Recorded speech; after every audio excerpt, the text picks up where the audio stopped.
شروع اللہ کے نام سے جو بڑا مہربان نہایت رحم والا ہے۔ رسول اللہ صلی اللہ علیہ وسلم نے فرمایا، جب تم میں سے کوئی پانی پیے تو برتن میں سانس نہ لے، اور جب بیت الخلاء میں جائے تو اپنی شرمگاہ کو داہنے ہاتھ سے نہ چھوئے اور نہ داہنے ہاتھ سے استنجا کرے۔ صحیح بخاری حدیث نمبر 153۔ رسول کریم صلی اللہ علیہ وسلم نے فرمایا، جب تم میں سے کوئی پیشاب کرے تو اپنا عضو اپنے داہنے ہاتھ سے نہ پکڑے، نہ داہنے ہاتھ سے طہارت کرے، نہ پانی پیتے وقت برتن میں سانس لے۔ صحیح بخاری حدیث نمبر 154۔ رسول کریم صلی اللہ علیہ وسلم ایک مرتبہ رفع حاجت کے لیے تشریف لے گئے۔ آپ کی عادت مبارکہ تھی کہ آپ چلتے وقت ادھر ادھر نہیں دیکھا کرتے تھے، تو میں بھی آپ کے پیچھے پیچھے آپ کے قریب پہنچ گیا۔ مجھے دیکھ کر آپ صلی اللہ علیہ وسلم نے فرمایا کہ مجھے پتھر ڈھونڈ دو تاکہ میں ان سے پاکی حاصل کروں، یا اسی جیسا کوئی لفظ فرمایا، اور فرمایا کہ ہڈی اور گوبر نہ لانا۔ چنانچہ میں اپنے دامن میں پتھر بھر کر آپ کے پاس لے گیا اور آپ کے پہلو میں رکھ دیے اور آپ کے پاس سے ہٹ گیا۔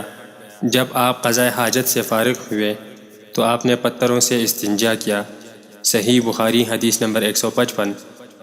نبی کریم صلی اللہ علیہ وسلم رفع حاجت کے لیے گئے تو آپ نے مجھے فرمایا کہ میں 3 پتھر تلاش کر کے آپ صلی اللہ علیہ وسلم کے پاس لاؤں، لیکن مجھے 2 پتھر ملے، تیسرا ڈھونڈا مگر مل نہ سکا، تو میں نے خشک گوبر اٹھا لیا، اس کو لے کر آپ صلی اللہ علیہ وسلم کے پاس آ گیا۔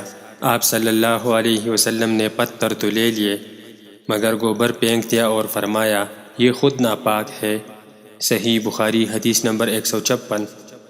رسول اللہ صلی اللہ علیہ وسلم نے وضو میں ہر عضو کو ایک ایک مرتبہ دھویا۔ صحیح بخاری حدیث نمبر 157۔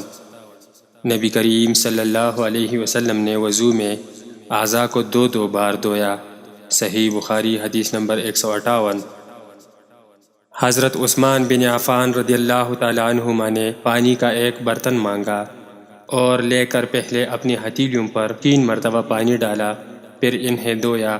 اس کے بعد اپنا داہنا ہاتھ برتن میں ڈالا اور پانی لے کر کلی کی اور ناک صاف کی، پھر 3 بار اپنا چہرہ دھویا اور کہنی تک 3 بار دونوں ہاتھ دھوئے، پھر اپنے سر کا مسح کیا، پھر پانی لے کر ٹخنوں تک 3 مرتبہ اپنے دونوں پاؤں دھوئے۔ پھر کہا کہ رسول اللہ صلی اللہ علیہ وسلم نے فرمایا ہے کہ جو شخص میری طرح ایسا وضو کرے پھر 2 رکعت پڑھے جس میں اپنے نفس سے کوئی بات نہ کرے تو اس کے گزشتہ گناہ معاف کر دیے جاتے ہیں۔ صحیح بخاری حدیث نمبر 159۔ جب حضرت عثمان رضی اللہ تعالیٰ عنہ نے وضو کیا تو فرمایا، میں تم کو ایک حدیث سناتا ہوں، اگر قرآن پاک کی ایک آیات مبارک نازل نہ ہوتی تو میں یہ حدیث تم کو نہ سناتا۔ میں نے رسول اللہ صلی اللہ علیہ وسلم سے سنا ہے کہ آپ فرماتے تھے کہ جب بھی کوئی شخص اچھی طرح وضو کرتا ہے اور خلوص کے ساتھ نماز پڑھتا ہے تو اس کے ایک نماز سے دوسری نماز کے پڑھنے تک کے گناہ معاف کر دیے جاتے ہیں۔ اروا کہتے ہیں وہ آیات یہ ہے جس کا ترجمہ یہ ہے کہ جو لوگ اللہ کی اس نازل کی ہوئی ہدایت کو چھپاتے ہیں جو اس نے لوگوں کے لیے اپنی کتاب میں بیان کی ہے، ان پر اللہ کی لعنت ہے اور دوسرے لعنت کرنے والوں کی لعنت ہے۔ صحیح بخاری حدیث نمبر 160۔ حضور اکرم صلی اللہ علیہ وسلم نے فرمایا، جو شخص وضو کرے اسے چاہیے کہ ناک صاف کرے، اور جو پتھر سے استنجا کرے اسے چاہیے کہ تاک عدد یعنی 1 یا 3 یا 5 ہی سے کرے۔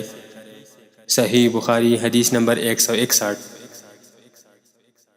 رسول اللہ صلی اللہ علیہ وسلم نے فرمایا کہ جب تم میں سے کوئی وضو کرے تو اسے چاہیے کہ اپنے ناک میں پانی دے، پھر اسے صاف کرے، اور جو شخص پتھروں سے استنجا کرے تو اسے چاہیے کہ بچوڑ عدد یعنی 1 یا 3 سے استنجا کرے، اور جب تم میں سے کوئی سو کر اٹھے تو وضو کے پانی میں ہاتھ ڈالنے سے پہلے دھو لے، کیونکہ تم میں سے کوئی نہیں جانتا کہ رات کو اس کا ہاتھ کہاں رہا ہے۔ صحیح بخاری حدیث نمبر 162۔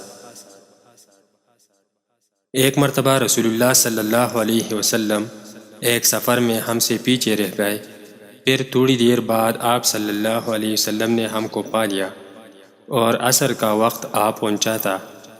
ہم وضو کرنے لگے اور اچھی طرح پاؤں دھونے کی بجائے جلدی میں ہم پاؤں پر مسح کرنے لگے۔ آپ صلی اللہ علیہ وسلم نے فرمایا، ایڑیوں کے لیے آگ کا عذاب ہے، 2 مرتبہ یا 3 مرتبہ۔ فرمایا، صحیح بخاری حدیث نمبر 163۔